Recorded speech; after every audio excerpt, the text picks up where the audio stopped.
रूस यूक्रेन का युद्ध जब शुरू हुआ था तो याद कीजिए, बहुत लोग कह रहे थे कि साहब अब तो यूक्रेन इतना छोटा सा देश है और रूस तो बस चंद दिनों की बात है, यूक्रेन को जीत लेगा। चाइना और ताइवान के बीच भी अगर युद्ध शुरू होता है तो क्या यही स्थिति होगी जो रूस यूक्रेन की स्थिति है? मौजूदा स्थिति रूस यूक्रेन की क्या है? आपको बता दें, 24 फरवरी, बस 2 महीने बाद वो तारीख आने वाली है। अगले साल यानी 24 फरवरी 2025 को रूस यूक्रेन युद्ध को 3 साल पूरे हो जाएंगे और इन 3 साल में ना पुतिन रुके, ना ज़ेलेंस्की झुके। हालांकि डोनाल्ड ट्रंप के अमेरिकी राष्ट्रपति का चुनाव जीतने के बाद इस बात की उम्मीद जताई जाने लगी कि अब इस जंग का नतीजा निकल सकता है। पुतिन ने भी कुछ दिन पहले कुछ ऐसा ही इशारा किया था, लेकिन कजान में हुए ड्रोन अटैक ने सब कुछ बदल दिया और अब पुतिन प्रतिशोध की बात कर रहे हैं। ऐसे में यह महायुद्ध अब और विनाशक होता दिख रहा है, खासकर पुतिन के प्लान कोल्ड के बाद। आखिर यह पुतिन का प्लान कोल्ड क्या है? प्लान कोल्ड को डिकोड करती हुई यह हमारी खास रिपोर्ट देखिए।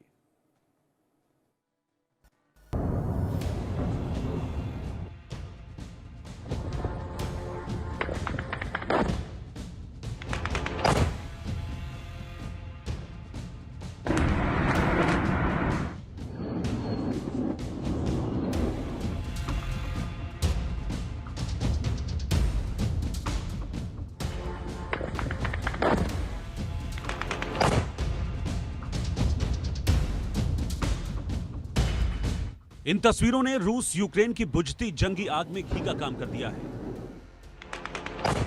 राष्ट्रपति पुतिन को तिलमिला दिया है, आग बबूला कर दिया है। इन तस्वीरों को देखने के बाद पुतिन ने प्रतिशोध की कसम खा ली है, यूक्रेन को नेस्तनाबूद करने का प्रण ले लिया है, सौगंध उठा ली है। अब यूक्रेन पर बारूद की ऐसी बारिश होगी कि दुनिया देखती रह जाएगी। पुतिन ने प्लान कोल्ड रेडी कर लिया है, अब बस इसके अमल में लाने की देर है। अगर पुतिन का यह प्लान कामयाब हो गया तो यकीन मानिए कीव कंपकपा जाएगा और वो भी ये बात अच्छे से जानता है। क्या है पुतिन का ये प्लान कोल्ड, ये आपको आगे बताएंगे, लेकिन पहले ये जान लीजिए कजान में ड्रोन हमले से बौखलाए पुतिन ने क्या कहा। पुतिन ने कजान हमले के अगले दिन एक वीडियो लिंक के जरिए कजान स्थित तातारस्तान क्षेत्र के स्थानीय नेता को सड़क उद्घाटन समारोह में संबोधित किया। इस दौरान पुतिन ने ड्रोन हमलों का जिक्र करते हुए यूक्रेन में कई गुना तबाही लाने की बात कही। पुतिन ने कहा, जो भी और जितना भी वो विनाश करने की कोशिश करेंगे, वो खुद कई गुना अधिक विनाश का सामना करेंगे और जो वो हमारे देश में करने की कोशिश कर रहे हैं, इस पर पछताएंगे। पुतिन की इस चेतावनी से साफ है कि आने वाले वक्त में वो यूक्रेन पर बड़ा अटैक कर सकते हैं। पुतिन कई बार इस बात का भी संकेत दे चुके हैं कि जरूरत पड़ी तो वो अपने देश की रक्षा के लिए परमाणु हथियारों के इस्तेमाल से भी पीछे नहीं हटेंगे। इसको लेकर पुतिन अपनी परमाणु नीति में बदलाव भी कर चुके हैं। पुतिन ने अपनी परमाणु नीति में जो बदलाव किए हैं, उनके मुताबिक अगर कोई देश रूस के खिलाफ ड्रोन हमला करता है तो इसका जवाब न्यूक्लियर डेटरेंस के तौर पर दिया जा सकता है। अगर रूस की सीमा पार करके कोई हथियार हवा या अंतरिक्ष से आता है तो इसे रूस के खिलाफ जंग माना जाएगा। रूस ऐसी स्थिति में भी परमाणु हथियारों का इस्तेमाल कर सकता है। रूस को ऐसा लगा उसके देश को और नागरिकों को खतरा है तो भी वो न्यूक्लियर मिसाइल और मिसाइल डिफेंस सिस्टम को तैनात कर सकता है। कजान में कुछ ऐसा ही हुआ है। यहाँ 8 ड्रोन से अटैक किए गए, इमारतों को निशाना बनाया गया। तो क्या अब रूस यूक्रेन पर परमाणु अटैक कर सकता है?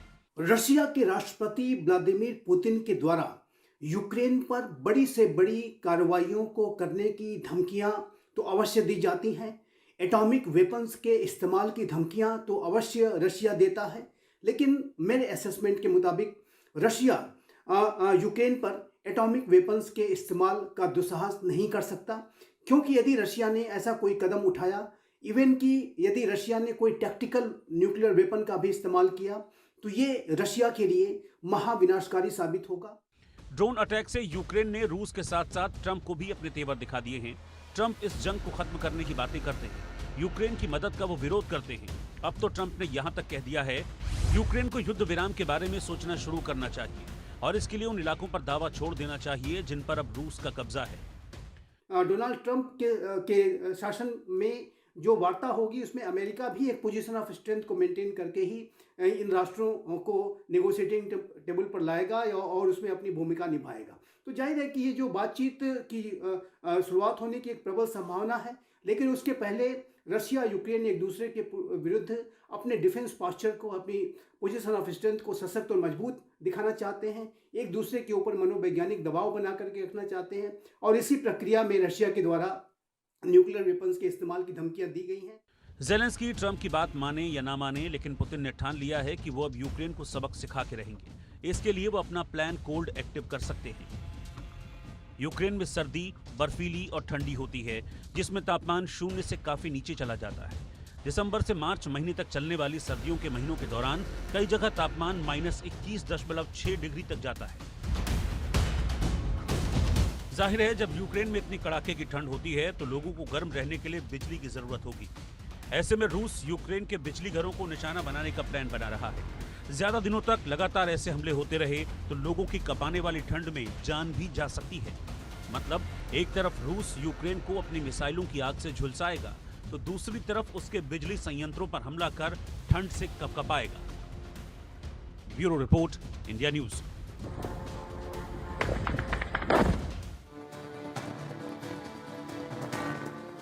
रूस के कजान शहर पर एक के बाद एक 8 ड्रोन अटैक हुए। इनमें 6 ड्रोन रिहायशी इमारतों में घुसकर ब्लास्ट हुए और एक इंडस्ट्रियल एरिया में गिरा, और सिर्फ एक ड्रोन हवा में मार गिराया जा सका।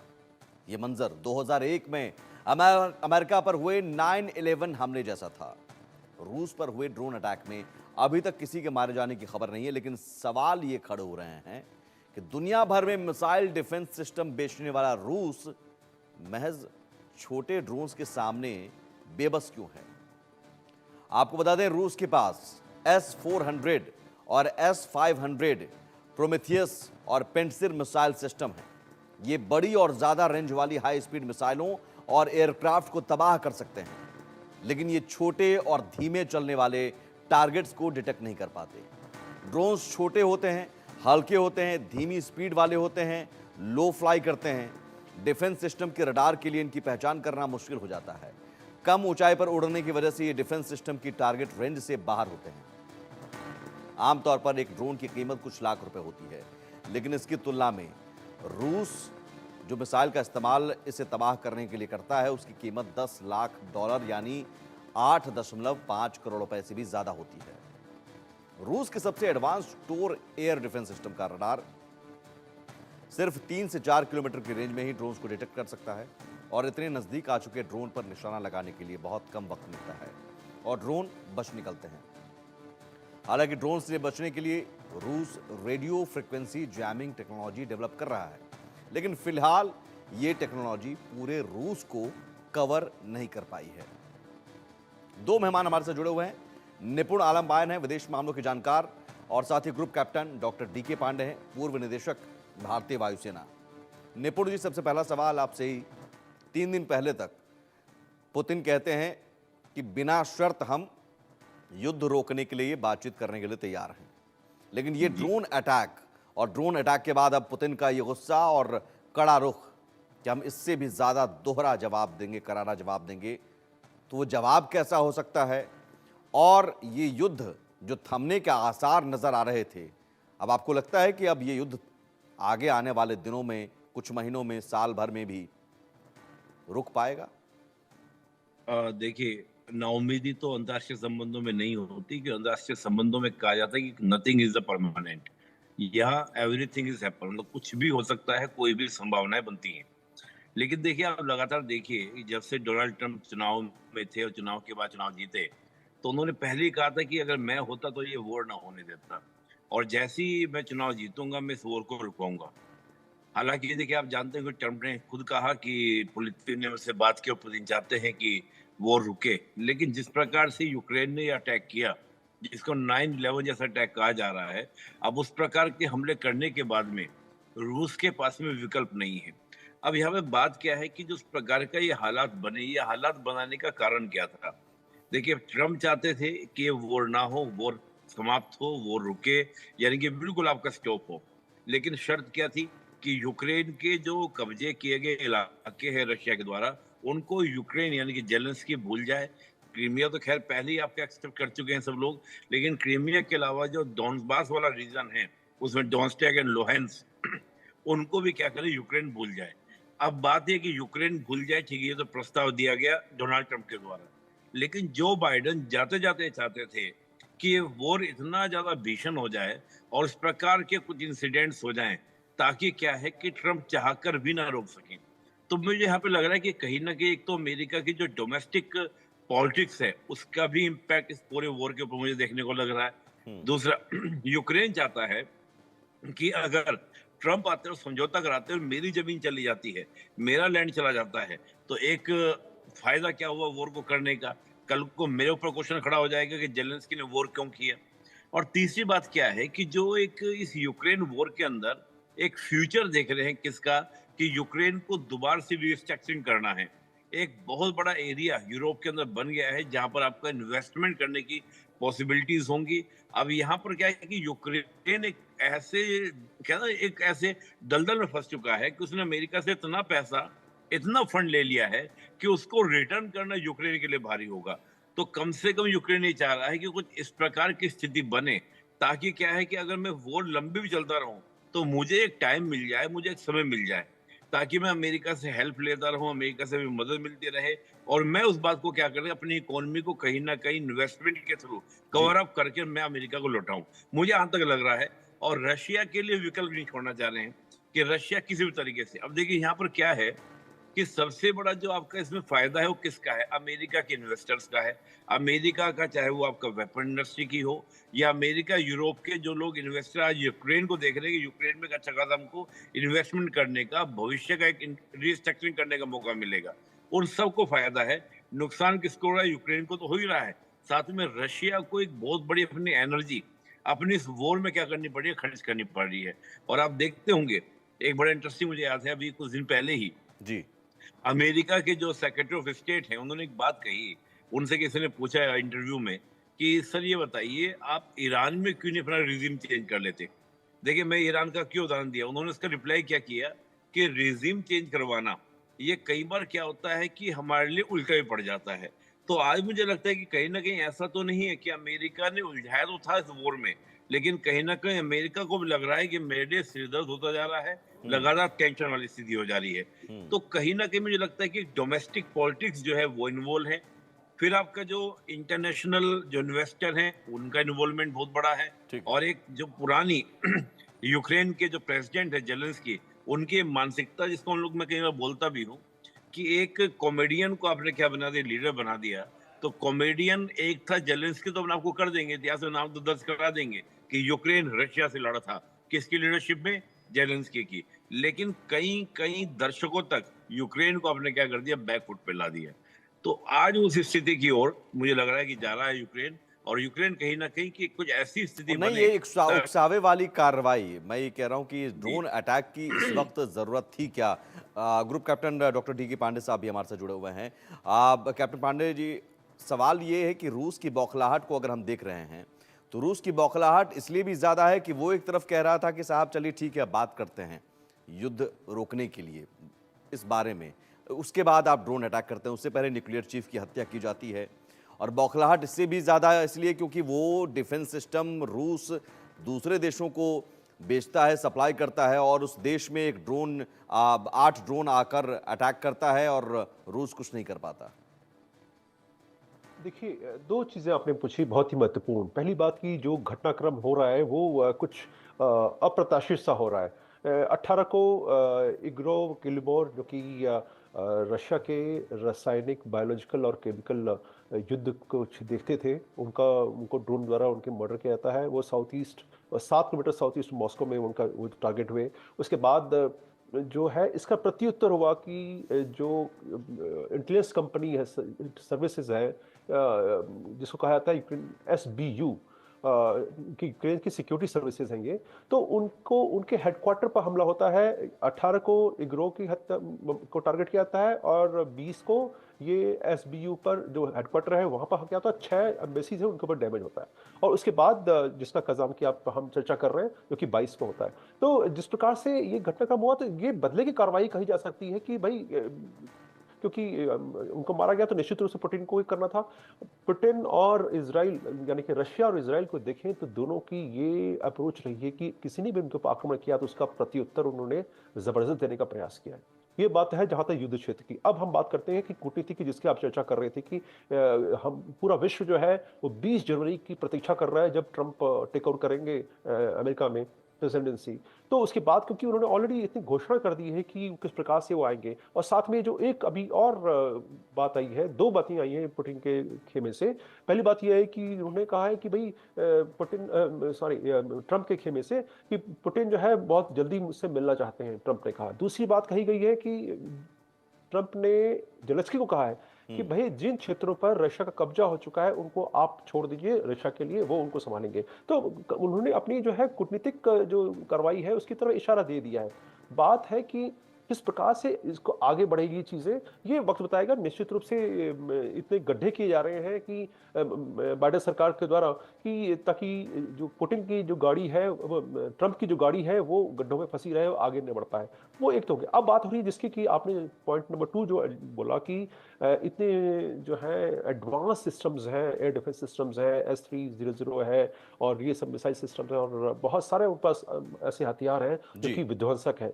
लेकिन इनकी सबसे बड़ी जरूरी हम समझना यहाँ पर थोड़ा सा विज्ञान की एक कमी कही जाएगी कि ड्रोन जिनका कि रडार क्रॉस सेक्शन बहुत छोटा होता है एक बड़े जहाज के मुकाबले, एक फाइटर जहाज के मुकाबले, आप F-35 ले लीजिए या भारत का मिराज 2000 ले लीजिए, MiG-29 ले लीजिए, राफेल ले लीजिए या F-16 ले लीजिए, किसी भी जहाज के लिए ये ड्रोन के मुकाबले उनका साइज बड़ा है। तो रडार पर वो जो रडार जितने भी बनाए गए हैं वो उनको टारगेट करके बनाए गए कि भाई हमारा थ्रेट आएगा फाइटर से, उसको पकड़ा जाए। लेकिन उनको भेदने के लिए देखिए ये तो कार्रवाई होती है कि एक रास्ता निकालते हैं तो दूसरा रास्ता निकालता है वैज्ञानिक निकालता है ताकि वो युद्ध क्षेत्र और कैसे प्रकार विजयी हो।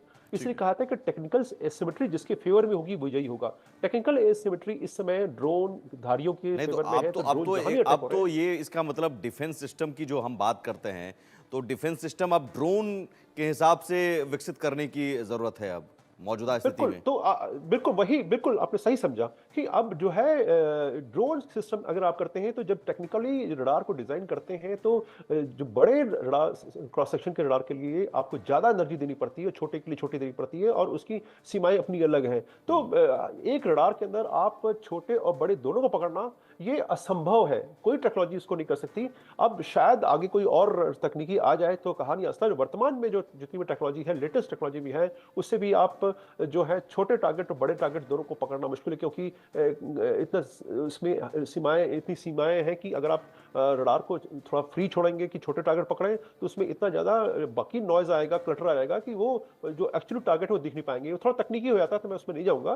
तो लबो अब ये है कि टेक्नोलॉजिकल जो रडार की जो टेक्नोलॉजी है वो सीमित करती है हमारे इस ड्रोन को पकड़ने के लिए। और एक और इंटरेस्टिंग चीज की जो ड्रोन के पकड़ने वाले जितने भी रडार है उनकी जो रेंज होती है वो हार्डली 3 किलोमीटर, 5 किलोमीटर, 10 किलोमीटर होती है क्योंकि वो टेक्नोलॉजिकल रिक्वायरमेंट है, लिमिटेशन है।